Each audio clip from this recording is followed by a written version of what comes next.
Like, success is getting what you want. Fulfillment is living what you're made for. Fulfillment and success, they're not even in the same universe. People ask me all the time, what does it take to be happy? And I always tell them it's really simple. One word, progress. Progress equals happiness. If you keep growing, you're gonna feel alive. And if you keep growing, you're gonna have more to give.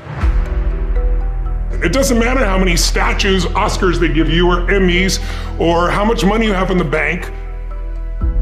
We've all seen people have all those things, and I get the phone call because they're depressed, or somebody commits suicide in that area. It's really an inner game, and I think that's what's missing for us today.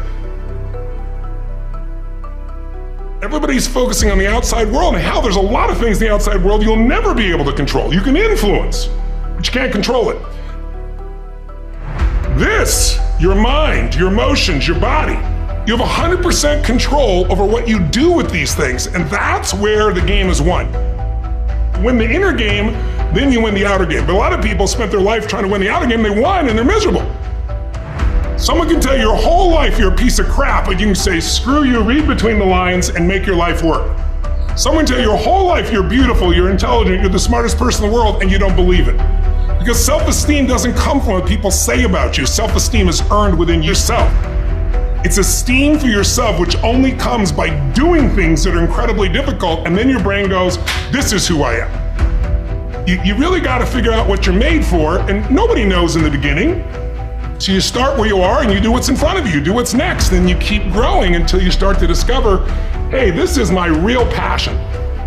So identity is the number one thing I work to change with people, to expand it. Expand your own sense of who you really are and what you're capable of. And the mindset has to be destroy any limitation and move forward, move forward, move forward. I think passion is the genesis of genius. If you've got enough passion, you're gonna find answers nobody else does. But most people run out of fuel, meaning they get tired, they get exhausted, they get burnt out, they get the law of familiarity. They're around something so much they take it a little bit for granted. And I've managed to see something in myself that I've found in every great leader that I've ever respected, and that is, I value intelligence immensely, but I know really smart people can't fight their way out of a paper bag pragmatically, right? What I see as the one common denominator of people that are successful over a lifetime is the sustained hunger. Hunger is the number one factor. You need to be good at pattern recognition, and that's what gets somebody strong at anything. I mean, you look at, why is Amazon doing so well? He realized one pattern was valued over anything else, convenience, right? If you look at Tom Brady, a friend of mine, he's got pattern recognition like nobody else at 43 years old. He's able to do things no one dreamed could be done. He's got more Super Bowl rings than any team. See, what do they see that none of us see? What's the pattern? Then you gotta learn pattern utilization. It's one thing to see it, it's another thing to use it. And then if you're good after a while, you get to pattern creation. It's like if you learn to play the piano, most people play other people's music, and then there's a point you've learned so much that you're able to create. It really comes down to anyone can learn anything if it's important enough to you. So it's like my drive is not just for me. That wouldn't be enough because it's easy to meet your own needs. It's not that difficult. But if you can find something that you care about more than yourself, your daughter, your son, your family, your business, your mission, your community, whatever it is, that's really the secret to energy and vitality and strength and really learning. One of the things I want to do with people during this challenge is take things that seem so complex and make them so simple so you do it. Get it really simple, things you can do right now to change your life. You can go to experience it that day, and then you get momentum.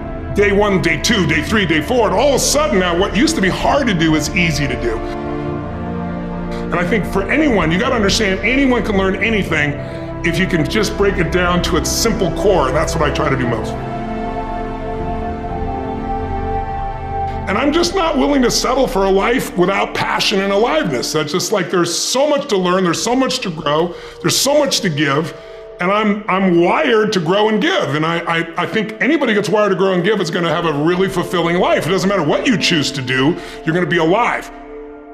A year ago, people thought we were coming out of, we got vaccines now, and we're coming out of COVID, and it's gonna be all over now, and people were excited. But now, after going through 2 years of this, There's a lot of people now that no longer have a compelling future. Like, people talking about New Year's resolutions, most people don't even have one. Because it's like they never followed through anyway, right? But at least they had something to look forward to. They're starting to get into learned helplessness. Learned helplessness is when something is so bad over and over again, you start thinking the problem's permanent. No problem is permanent.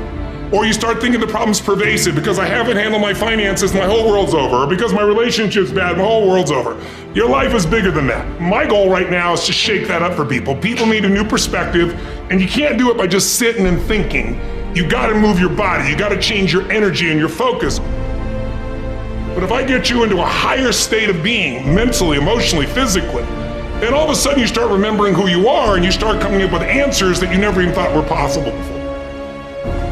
The idea of remembering who you are is something incredibly powerful.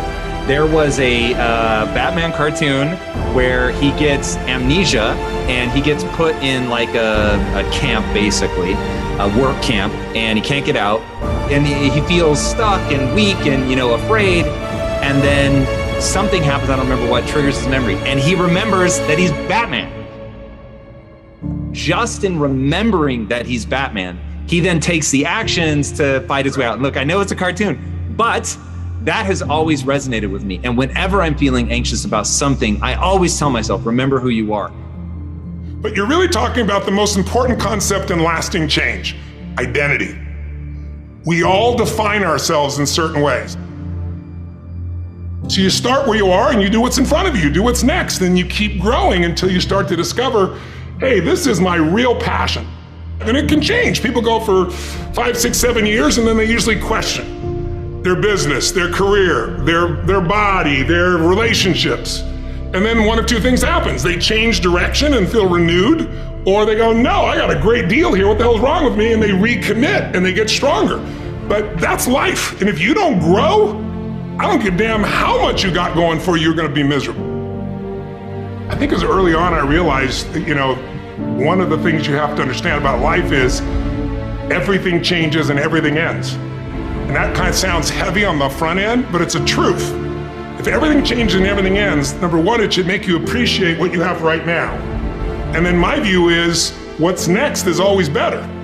If I make it so, it's my job to make it so. And I think that's how we have to navigate. But most of us have been conditioned not to take a risk. People ask me all the time, what does it take to be happy? And I always tell them it's really simple. One word, progress. Never back down.